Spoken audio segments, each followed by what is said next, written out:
So I guess we can get started.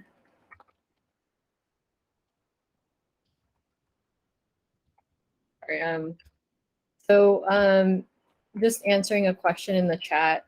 So we are recording these and we're trying to figure out the best way to make them available outside of AMP-PD. Currently, they're stored on an AMP-PD drive where AMP-PD, like internal people, have access to them, and we're trying to figure out the best way to make these available. And so once we figure out the best way to make these recordings widely available, we'll get the word out, but it's still a work in progress, and we just started transitioning to a more public setting, so we just don't have that answer yet. So if you need if you're in dire need of the recordings, we can try and figure it out on a case-by-case basis if there's anything we can do, but we're still working with the outreach working group to figure out the best way to make these recordings available. So unfortunately, I don't have an answer for that. But we're going to get started. So thank you everyone for coming today. If you've been here before, then you're familiar with the format, but in the first part, we'll do a really quick introduction of AMP-PD and then the AMP-PD community, and just quickly meeting the moderators. And then we're going to move over to Dr. Elizabeth Hutchins, and she's going to present her workspace. And then we'll end with a Q&A. It's really important that we get feedback just so that we can, do our best to, change up the format if needed, or just get feedback to see what it is that you're interested in. So there is a survey that's available here. I'm going to really quickly paste the link in the chat. So if you can, please fill out that survey. If you want, you can open it up and fill it out as you go. But yeah, if you can fill out that survey, it'd be very helpful.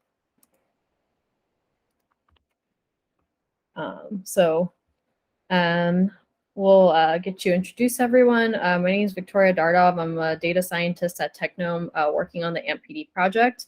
And we have other contributors and support team members here as well. So Willie, if you want to say hi.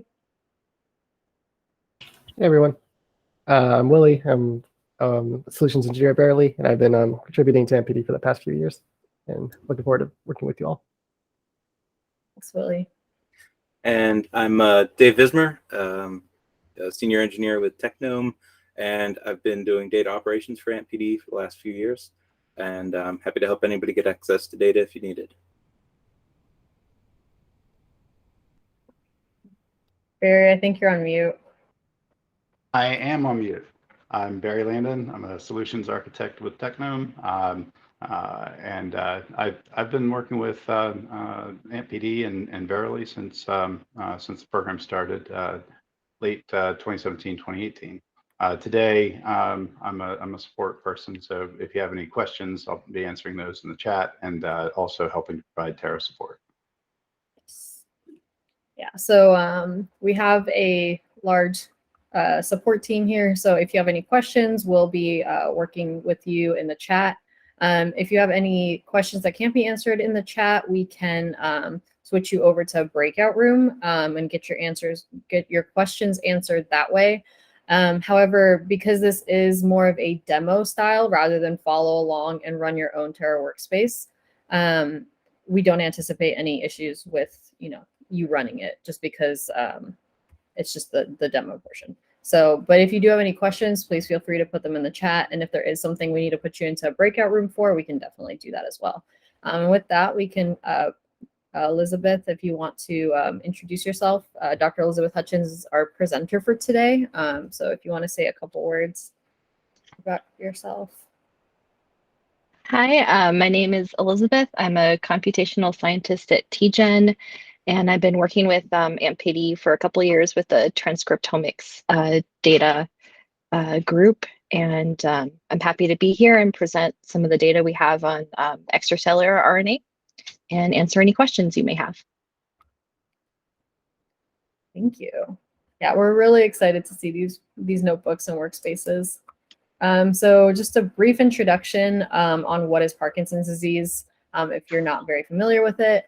So it is a devastating neurodegenerative disease caused by death or malfunction of a specific set of neurons in your brain that produce dopamine. So there's a decrease in dopamine signaling, and this leads to both motor and non-motor impairments.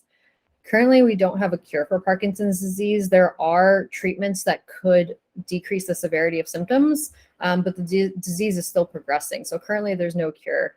And with AMP-PD being a public and private partnership consisting of both government, nonprofit, and industry partners, AMP-PD as a whole is aiming to identify and validate the most promising biological targets for therapeutics so that we can hopefully have some targets to potentially find cures in the future.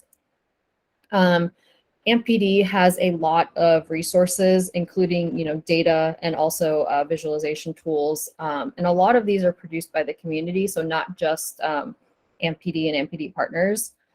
So a lot of these are also produced by the community. So we have Data Explorer and visualization tools that are available. We also have workspaces and notebooks. If you've been following the series, we've been going through workspaces and notebooks that are available.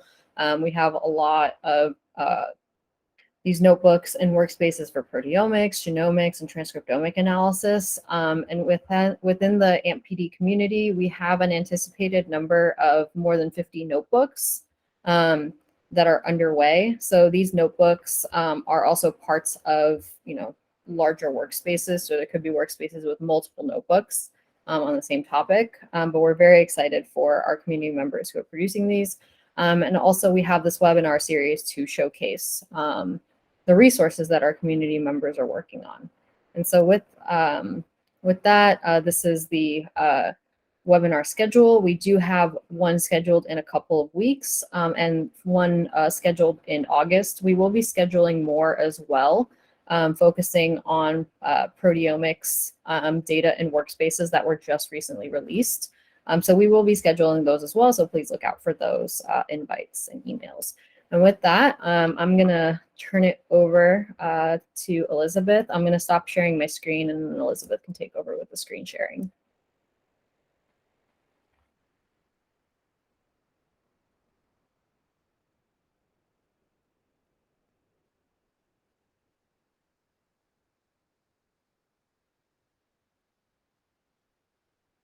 You might be muted, Elizabeth, if you're talking.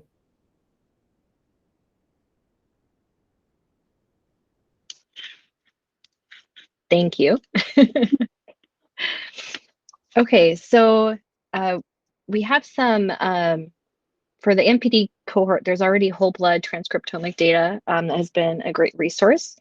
And we did a pilot looking at extracellular RNA as well. And so one of the reasons that we're interested in this extracellular RNA is that there's information from inside the cells that are released due to stressors or something about the external environment. And there are different sizes of these extracellular vesicles that can be released, and they contain cellular information. So there's a lot of interest in the research community looking at these specifically for the brain. Cerebral spinal fluid is of interest because that bathes the brain and it's closer to the brain. And we're also interested in looking at other biofluids as well that are less invasive to obtain, like plasma from whole blood, and what kind of information can we get from the plasma as well. And we do see that there are extracellular vesicles that do cross the blood-brain barrier. And so it is possible to pick them up in biofluids, or possible to pick up neurodegenerative, relevant messages in biofluids other than just the cerebral spinal fluid. So this pilot data that we did were samples from the BioFind cohort, and we received 1 ml of CSF and 1 ml of plasma from 187 subjects, 104 cases, 78 controls, and 5 other. And we prepared these with whole transcriptome for the CSF and the plasma. And I'm not going to talk about the small RNA today as much, but we do have small RNA data that's part of the pilot from plasma. We didn't have enough to do both plasma and CSF from those samples. And we used a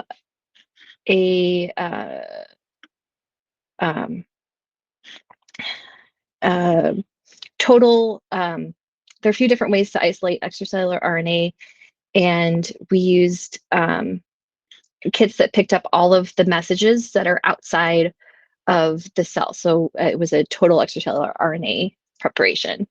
And then we really wanted these data to be harmonized with the existing whole blood data, that transcriptome data that already existed. So I processed them with the exact same parameters that were used for the whole blood data. So those can be compared directly as well. And that information's about those data are available on the ampd.org website. Elizabeth, can I ask you a question? Mm-hmm. So when you looked at the RNA between the controls and the patients, did you see a difference in terms of the amount of RNA? Like if the neurons are dying in the Parkinson's patient, do you see extra RNA come out, or is there a difference between the total RNA content between the patients and the controls?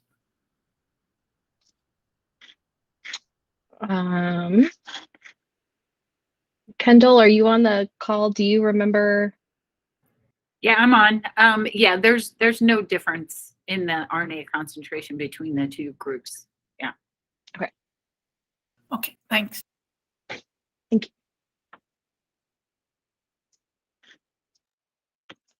Okay.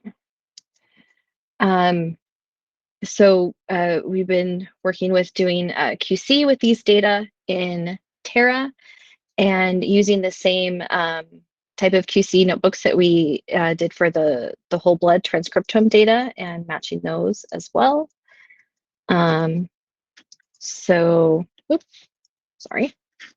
So I'll move to showing some of these data in Terra. So we have some Start Here notebooks. Some workspaces have these when you start up your cloud environment. There are some Python or R packages that you may need to load. I'm not going to do that right now because I'm not going through these live. I'm going through some notebooks that were already processed. And then one other thing that I wanted to point out about these data, we have two different, let's see if I can show these a little bit better. We have two different annotations that we use. So this VG29 is GenCode version 29 that's harmonized with the whole blood transcriptomic data. And then in our lab, we're interested in looking at additional link RNA and other RNA. So we have, we provided this additional annotation that combines the GenCode version 29 annotation with the Linkopedia database. And so we pick up a little over 30,000 additional long non-coding RNAs. And so both of those data sets are going to be released when these data move from the current phase to the release phase. So if we look at overall sample quality and QC, so this first part is loading the data from the, it's currently in the staging bucket. We're working on the rest. But we can see we have, in most cases, 100 million to 200 million total reads in plasma and in CSF. And the quality is fairly high. And we have a higher alignment in the plasma than we do in the cerebral spinal fluid. So that's kind of a theme that we'll see, is that the cerebral spinal fluid is more of a sparse data set than the plasma data, where you see many more reads that are aligned and more genes that are detected in the plasma than the cerebral spinal fluid.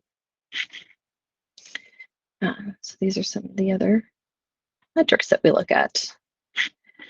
And then these same data are available for the data set with the additional long non-coding RNA.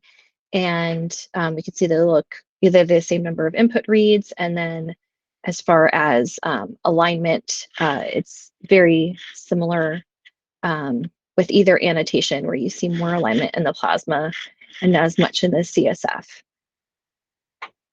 So it's really a little bit more about whether or not you're looking at those additional long non-coding RNA or not, and assigning those genes.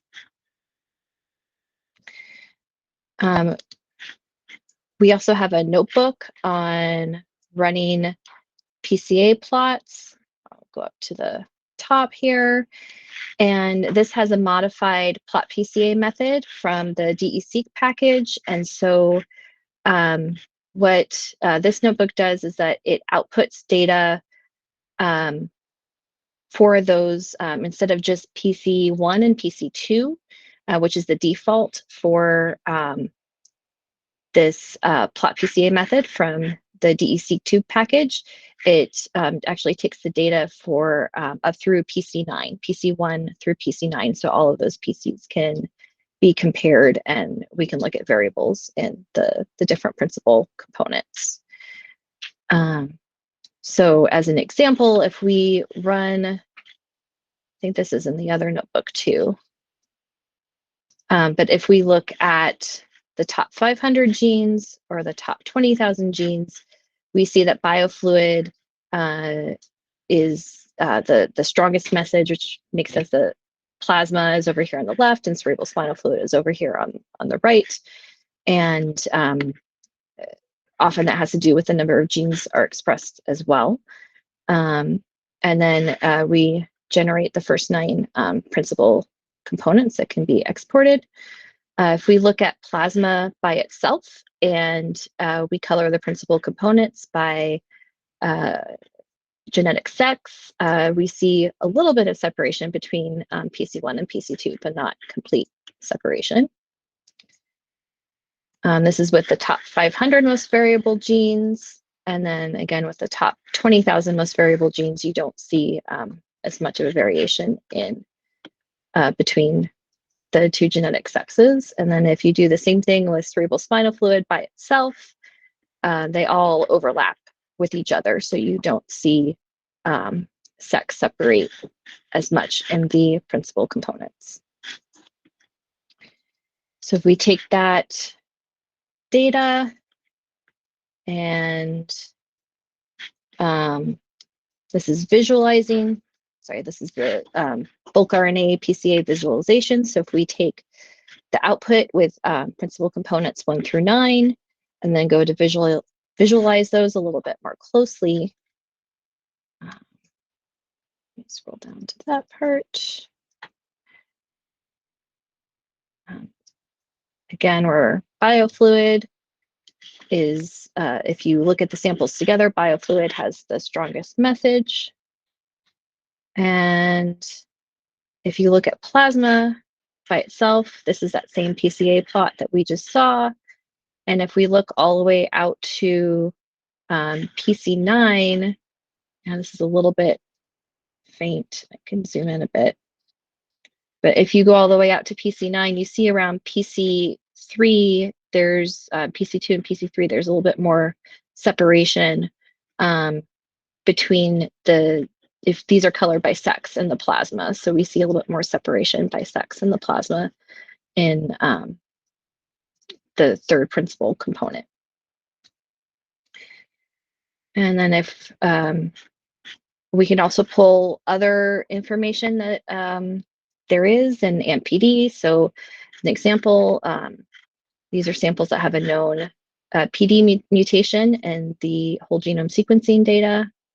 And principal component 1 and 2, they don't seem to separate. And then if we look out to PC9, we don't see a big separation by that variable, but it's possible to explore all sorts of variables in this data set. If we look at the same thing in CSF, again, principal component 1 and 2, they overlap pretty well. And if you look at those 9 principal components colored by sex, you don't really see the samples separate. And again, with the known PD mutations and looking out to principal component 9, you don't necessarily see a big difference between those. And one other thing that I wanted to show that we did with the, sorry, I'll scroll up to the top, that we did with the whole transcriptomic data is a sex check. So this is part of our QC to see if the clinically reported sex matches what we see in the transcriptomic data. So there's this paper here is the reference, gender-specific gene expression in postmortem human brain, localization to sex chromosomes. And so they used this set of genes, and they were reported as differentially expressed with a fold change of greater than 1.5 between 15 male and 15 female postmortem human brain samples across 3 brain regions.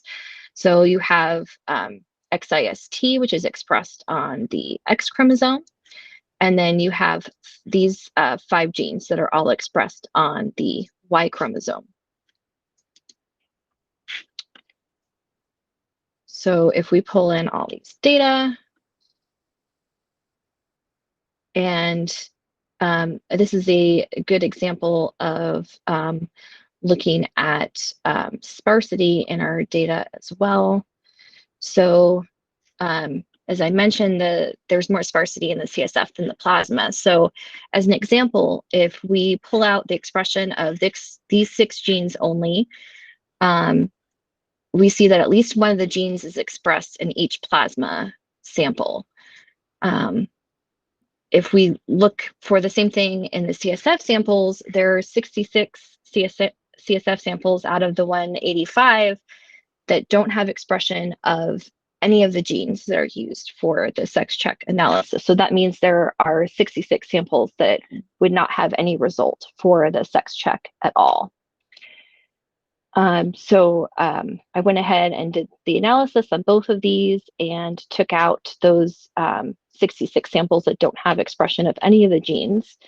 But still, if you look, this is the expression for the CSF samples, you would expect to see either something in this first column or something in the next columns, and you see a lot of zeros. So that's a little bit of a hint into the sparsity that we see in the cerebrospinal fluid data.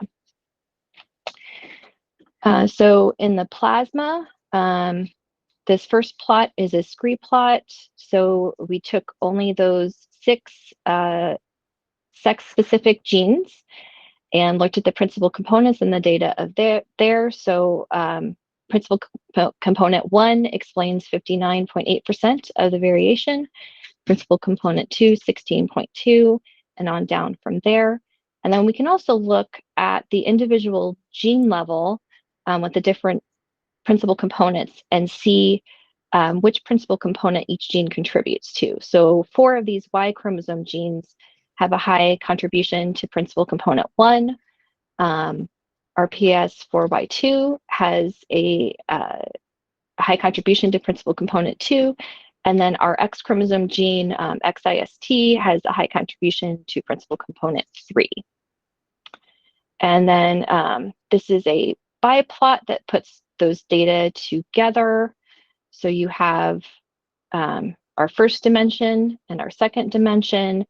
And then on top of that, clinically reported male samples are in yellow and clinically reported female samples are in blue. And then on top, we see where these, how these genes are contributing to the principal components. So we see a little bit of a separation where we have Y chromosome genes that are together contributing to the variation and expression in the male samples, and XIST showing some contribution to these female samples. So then we can run a t-SNE, which forces the samples apart to look and see how they cluster. So we have most of the female samples over here there are actually 3 samples that are all right on top of each other right here that are clinically reported male that are clustering with the female samples. And then this group of clinically reported male samples that all cluster together. And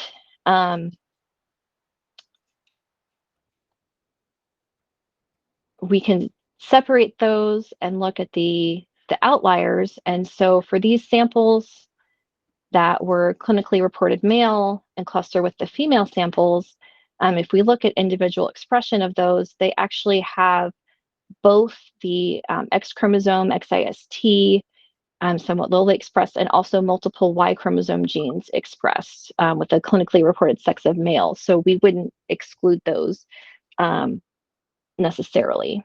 But that's why it's good to always check on the individual sample level with your results, especially with extracellular data when you're dealing with sparsity.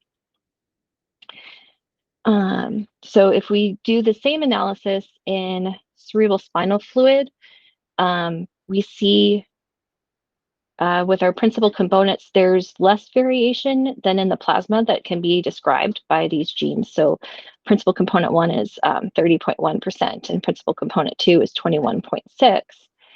And you only see 2 of these Y chromosome genes in principal component 1. XIST on the X chromosome, a little bit in principal component 2, and it's stronger in 4. These other Y chromosome genes in 2 or 3, not as strong drivers of variation in the CSF and the plasma. And we can see that a little bit in the biplot as well, where you have some overlap between the clinically reported female and the clinically reported male samples where they don't fully separate. And rather than having XIST only kind of driving variation along with the clinically reported female samples, you have some overlap with these different, RP Y chromosome genes that are also contributing somewhat. And if we run a t-SNE on those data, we see that they're not, whereas with the plasma, they can be forced into 2 separate groups. With the CSF, they have somewhat of an overlap with each other, and it's more difficult to force them apart into 2 separate groups. And if we look at the outliers for those, they're similar to the plasma. There are also 3 that are reported male with both XIST and multiple Y chromosome genes expressed, and those are different than the ones in the plasma samples.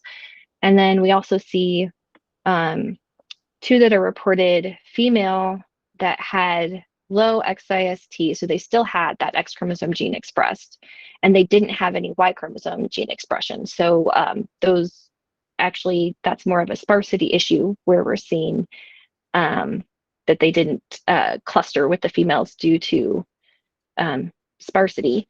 And then there is 1 reported female that has some gene expression of one of the Y chromosome genes. But again, I feel less confident with these data because of the sparsity issues that we're seeing elsewhere. And that's the overview I have for this data set. Oh, and one other note, I tried to look in the literature a little bit for extracellular expression of these sex chromosomes, because as we noted that the reference data is from the brain, and there were some cases of XIST being reported in plasma in males. So it's not as conclusive of an analysis as it was for the whole blood data.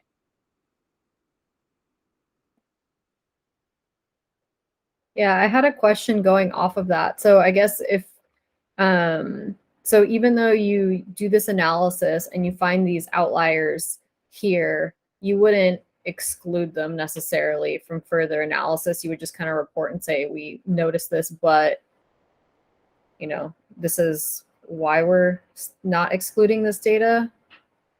Or how would you move forward with this? Right. I actually wouldn't exclude any of the ones that we saw in this data set because they're either due to, you know, sparsity issues or extracellular data just looking a little bit different than cellular data. And when you so when you ran the PCAs, if you can go back, I guess to that PCA note, the visualizing PCAs, I was trying to see if there were any patterns that you had noticed, or any separation, yeah, with like any of the mutations or anything like that. If there were any patterns that you had noticed either in, yeah, the PC1 and PC2 plot that you have or in any of the other PCs.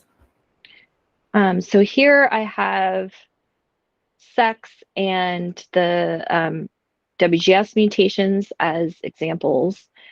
And in the plasma data, you can see, you know, one benefit of going out to PC9 is that you see more than just PC1 and PC2, and you do see some separation at the PC3 level there. I know they're kind of small. And, you know, obviously we could look at, you know, there are many types of metadata that we can pull from. And these are just two examples. So we did have a question within the chat that I think you might be able to answer. So you ran this data. I guess, can you talk a little bit about the workflows you used to process this data? Yeah, if you have time. Yeah, so I guess these are the ones that you, yeah, and then how long did it take to run all the samples that you ran in the cloud? And there was a question about cost. I'm not sure if you tracked that at all, but if you did, if you could speak to that, that would be good as well. Okay. So we did, sorry, the same workflow as the whole blood transcriptomic data. So genome alignment with STAR. And then after that genome alignment, the quantification with feature counts for gene quantification. And then we also did transcript quantification with salmon. And then there's some other QC analyses, RSCQC I added because we do that as well. We did Picard tools for some of these metrics in the, sorry, these are all from Picard for these RNA-seq metrics about passing bases and alignment summaries. A lot of those are from Picard tools. And I might disappoint you a little bit with the cloud computing because we actually used our local cluster to here at TGen to run all the samples. And then I uploaded them to a staging bucket to be shared once we have the release of the data. So I don't really have information on that, but it is very similar, especially the plasma. I think Matt and some of the others worked on benchmarking. I remember seeing him present on benchmarking some of the STAR alignment and all of that with the whole blood transcriptomic data. So some of that might be useful for the cloud side. I was going to say that if you ran the same pipelines, then we can get a cost per sample, average cost per sample by looking at our actuals from those runs. And I think it was Jenny that posed the question. I can prepare that and send it to you so that you have it if you're considering doing some workflow processing in the cloud.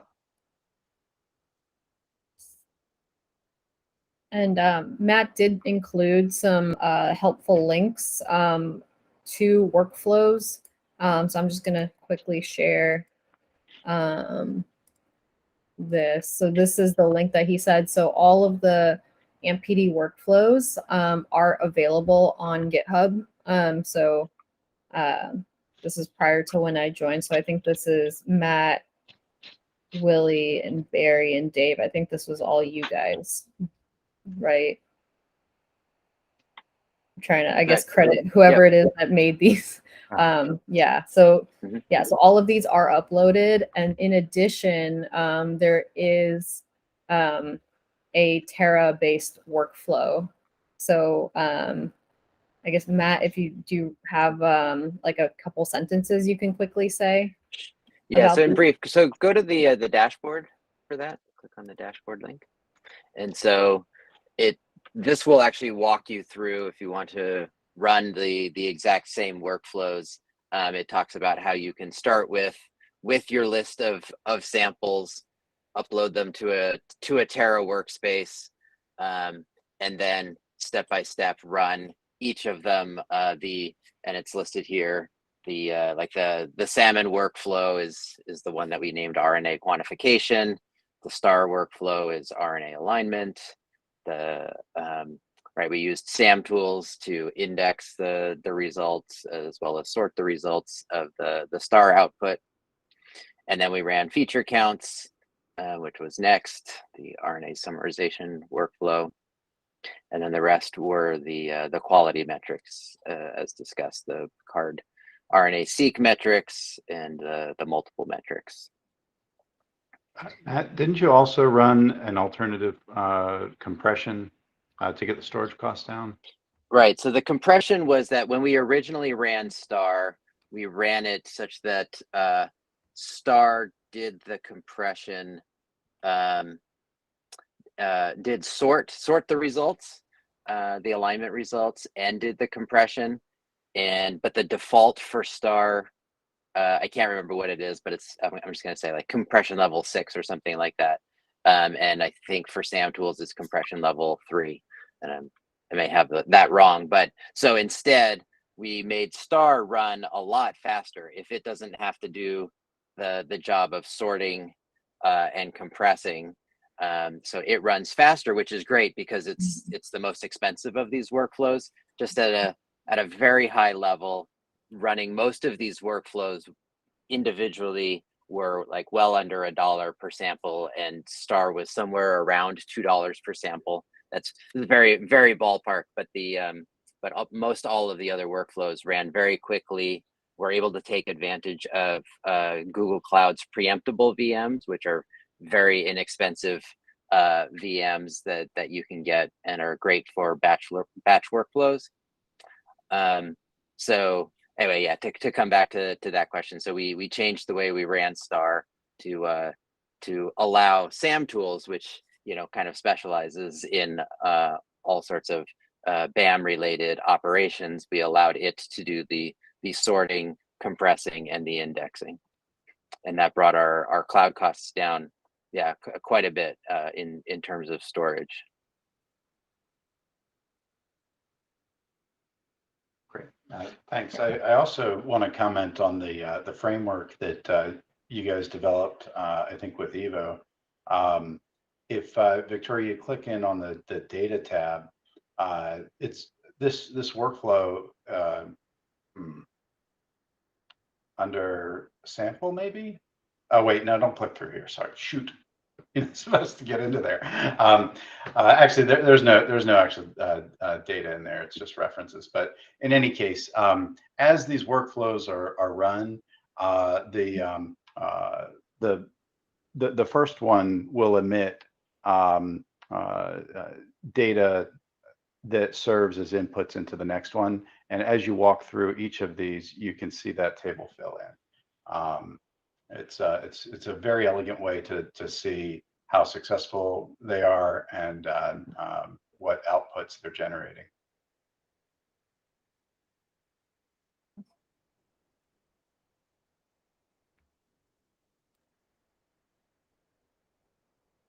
Thanks for walking through that, Matt. Really appreciate it. Yeah.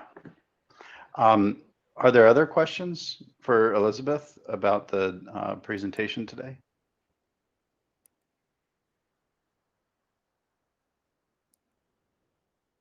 So I have, I guess, more of a basic question. I'm not really too familiar with transcriptomics or extracellular RNA, and I guess I get the concept of it, but I guess in theory, how do you, because like I do proteomics, so like in my mind, I'm like, is it equivalent to like post-translational modifications on proteins, and then you do ratios of like intracellular to extracellular RNA? Is that something you do, or am I just going the completely like wrong direction? So if you can clarify, that would be great, just because that's where my brain's headed, and I'm like, maybe it's completely wrong. So yeah, I would just be really interested in, I guess, some more information on that. Yeah, it is kind of interesting. We don't typically have the whole blood data too, and there could be some comparisons between the plasma and the whole blood to that effect with these data. I haven't really looked into it.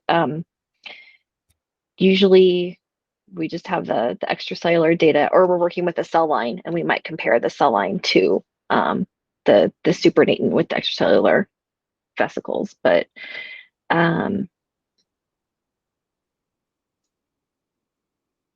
don't know what ratio part.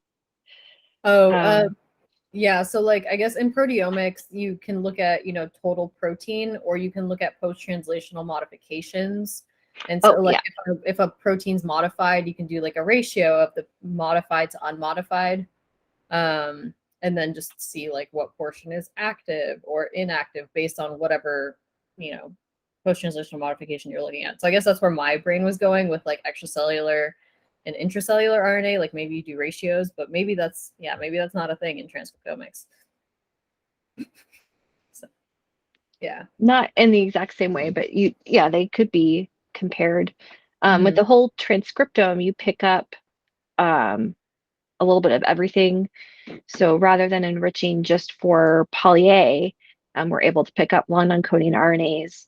And then I also ran circular RNA analysis on these. So it's another type of RNA that's in the whole transcriptome set that's usually in your unmapped reads, because you have the 3' end ligating back to the 5' end, and they don't align to the genome properly. And so you can parse your unmapped reads for those backsplice junction alignments. And that's something that I ran with these data as well. So that's one reason we do a whole transcriptome prep instead of just probes or just a poly-A prep, because we want to pick up all the different types of RNA and all the different splicing isoforms that might be present in the data. And you guys are isolating essentially the extracellular vesicles, right, to do all of these experiments, right? So this is total extracellular RNA. So there is some extracellular RNA in vesicles. It can also be attached to RNA binding proteins outside of the cell. Okay. And there is another prep kit where you do isolate the vesicles, and then you have RNA just from the vesicle. So there are two different ways. Well, there are a few different ways, but two different ways to do that really in high throughput manner, because there's also differential centrifugation. But when we're talking about big cohorts, like for PD, you don't want to centrifuge all your samples. Makes sense. So for high throughput, we tend to do either a total outside the cell, or QIAGEN has an exoRNA-Z kit where you can isolate the vesicles specifically. Thank you. Do we have additional questions from other attendees? Either about the workflows, about extracellular RNA, about the workspaces or the notebooks?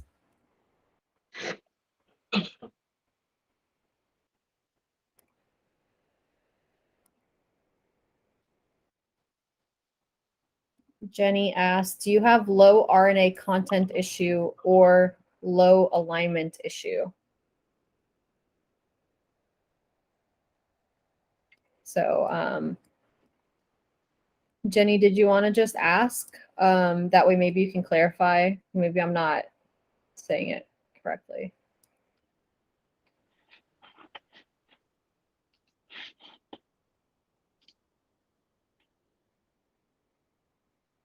Jenny, if you're trying to say something, you're on mute. Oh, yeah. Yeah, if you want to, oh, your mic is not working. Oh, I see. So her question is, do you have low RNA content issues or low alignment issues with, I guess, your samples or sets of samples? So less so with the plasma. So 5 nanograms of plasma went into each prep, which is a low input, but we used a low input kit that we typically use in our lab.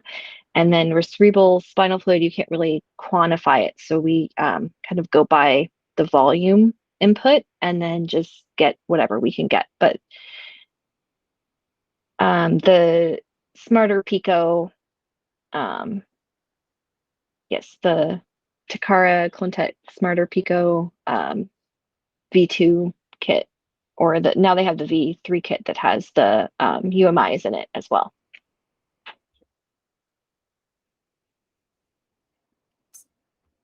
Thank you. Do we have any additional questions?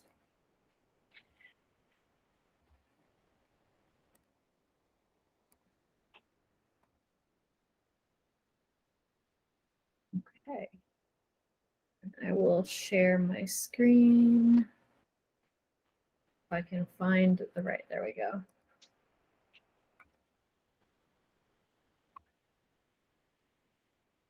Okay. Yeah, thank you, Elizabeth, for going through all of those. I know they took a lot of work on your end to get them, polished to this point. And there were a lot of really great visualizations. I thought the transition from PCA to TSNE was really interesting, and just seeing both of those, like kind of one right after the other. I thought it was just really interesting to see it presented in that way. Just because usually if I see TSNE, it's like, it's a TSNE workspace or notebook, and it does that. So just having that same data and seeing how different the data visualizations are with the same data set, with just those two different visualizations, I thought that was very interesting. And so, yeah, I just appreciated that you did that. Thank you. So we go back. So we're on to the next part. So if there are any more questions, please feel free to ask. Either in the chat or just say something. We do have 8 more minutes of time left. So if you have any more questions, please feel free to ask. We would love to get your feedback. So once again, please fill out the survey if you are able. So let me just copy paste that into the link again. Yeah, so that's in the chat. So please do fill that out. It helps us kind of understand how to pivot, things like that. So we have this is our third webinar in getting this out into a more public setting, so outside of internal AMP-PD. And we do have one in 2 weeks, which is going to be looking at predictive models of Parkinson's disease risk. So this is a really cool workspace that's going to be doing a lot of integrated stuff and looking at predictive models. So it's going to be integrating multi-gene and genetic risk variants. So yeah, just very excited for this workspace as well. And we are looking to adding in additional webinars within between the June and the August date. So we will be focusing those on workspaces and data sets that we have actually just released. So we just released an update to our proteomics preview release. And so we will be going over workspaces and notebooks that we have released. So those will be available if you have tier 2 access. So if you're interested in that at all and you don't have tier 2 access, feel free to email me and I can guide you through it. And then this is Elizabeth's acknowledgement slide. So these are, I don't know, Elizabeth, if you want to say anything to your specific acknowledgement slide.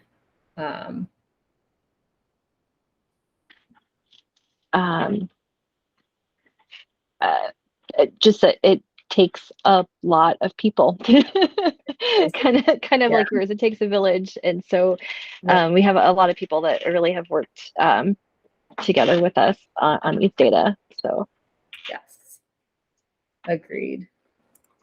Yeah, and then we also do have, this is our consortium wide acknowledgement slide. So thank you to everyone. It does take a really large group to not only put these on, but also just get all of the resources and workspaces and everything else to do this, and all the data as well.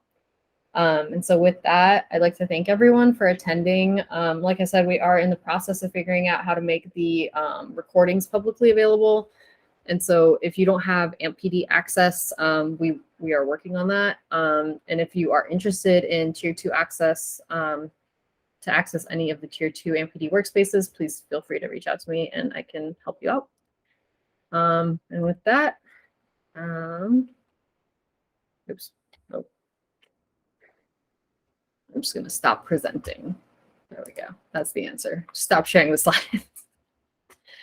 Okay. Do we have any last minute questions before we all head out? No, I just I want to say thank you to Elizabeth for putting all this together also, and thank you, Victoria, for running these webinars. No problem. Yeah, and thanks again, Elizabeth. You've been a pleasure to work with, making it really easy on my end too, just to get all the workspaces copied over and everything. So thanks for all your help and just making it easy on me too. And thank you for also making it easy on me. Teamwork makes the dream work. Yes. All right. Okay. Bye, everyone. Thanks so much. Thank you, Elizabeth. Thanks, Victoria. Bye, everybody. Thanks a lot. Thanks, everyone.